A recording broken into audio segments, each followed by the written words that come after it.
High court के जज ने ट्रायल कोर्ट के जज को सिखाया सबक। नमस्कार, न्यूज़ फॉर नेशन देख रहे हैं यहाँ पर मैं हूं सानिया आपके साथ। पटना हाई कोर्ट के जज ने सबक सिखा दिया है ट्रायल कोर्ट के जज को। दरअसल बात यह है कि 2017 का मामला है और इस मामले में जो ट्रायल कोर्ट ने 5 दोषियों को सजा सुनाई है, इसको लेकर अब हाई कोर्ट जो है एक्शन में आ चुकी है। ट्रायल कोर्ट के जज को तो फटकार लगी है, इसके साथ ही साथ उसने जो डिसीजन लिया हुआ था उसको भी रद्द कर दिया है। हम आपको पूरा मामला जरा विस्तार से बताते हैं। पटना हाईकोर्ट ने ट्रायल कोर्ट के एक जज की कार्यप्रणाली पर कड़ा प्रहार किया है। वर्ष 2017 में नवादा निवासी जूनियर इंजीनियर उज्जवल राज की संध्या समय मारिया आश्रम के पास गोली मारकर हत्या कर दी गई थी। मां पुस्तिका में फर्जी प्रविष्टि करने से इनकार के चलते उज्जवल राज की हत्या का मामला दर्ज हुआ था। इस हत्या के मामले में पुलिस ने सुनील कुमार, बाल मुकुंद यादव, राजू कुमार, धर्मेंद्र पासवान और नंदन यादव को आरोपित बनाया। ट्रायल कोर्ट शेखपुरा ने वर्ष 2019 में सभी आरोपितों को धारा 302/34 आईपीसी और आर्म्स एक्ट के तहत दोषी ठहराते हुए आजीवन कारावास की सजा सुनाई। लेकिन अब पटना उच्च न्यायालय ने इस फैसले पर नाराजगी जताते हुए सभी पांचों को बरी कर दिया है।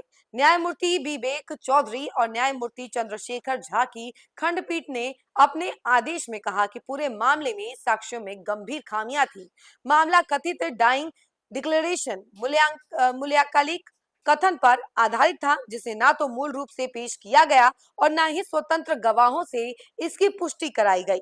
अदालत ने पाया कि फर्द बयान वास्तव में पुलिस अधिकारी का पुनर्लेखन था। इसके अलावा पुलिस के समक्ष दिए गए कबूलनामे को साक्ष्य मानना पूरी तरह गलत था। हाईकोर्ट ने ट्रायल कोर्ट के जज की कार्यप्रणाली पर गंभीर प्रश्न उठाते हुए उन्हें आपराधिक मामलों की सुनवाई से रोक दिया और विशेष प्रशिक्षण देने की अनुशंसा की। न्यायालय ने स्पष्ट किया कि न्यायिक प्रक्रिया में त्रुटि और साक्ष्य की गलत व्याख्या से निर्दोषों को उम्र भर की सजा भुगतनी पड़ सकती है, जो संवैधानिक और कानूनी दृष्टि से अस्वीकार्य है। इस आदेश से न्यायिक जगत में हड़कंप मच गया है। उज्जवल राज हत्याकांड में दोषियों को बरी होने इसके अलावा जज पर सख्ती की यह कार्रवाई कानून व्यवस्था और न्यायिक जवाबदेही की दिशा में एक मजबूत संदेश मानी जा रही है।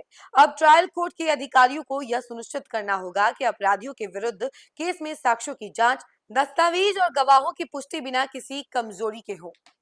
तो ये था बड़ा डिसीजन जो कि पटना हाई कोर्ट ने ट्रायल कोर्ट के जज को लेकर लिया और कहा कि जो भी मामला है वो Patna high court criminal cases देखेगी। और इसके साथ ही साथ अब इस मामले में जो कि 2017 का मामला है, उस मामले में उन्होंने कहा है कि कई सारे साक्ष्यों की कमी है, मामला पूरी तरीके से क्लियर नहीं है, फिर भी इतनी बड़ी सजा सुना दी गई। तो अब उन 5 दोषियों को बरी कर दिया गया है पटना हाई कोर्ट की तरफ से और ये एक बड़ा डिसीजन माना जा रहा है। इस खबर फिलहाल के लिए इतना ही। ऐसी तमाम अपडेट के लिए जुड़े रहे हमसे और देखते रहे न्यूज़ फॉर नेशन। धन्यवाद।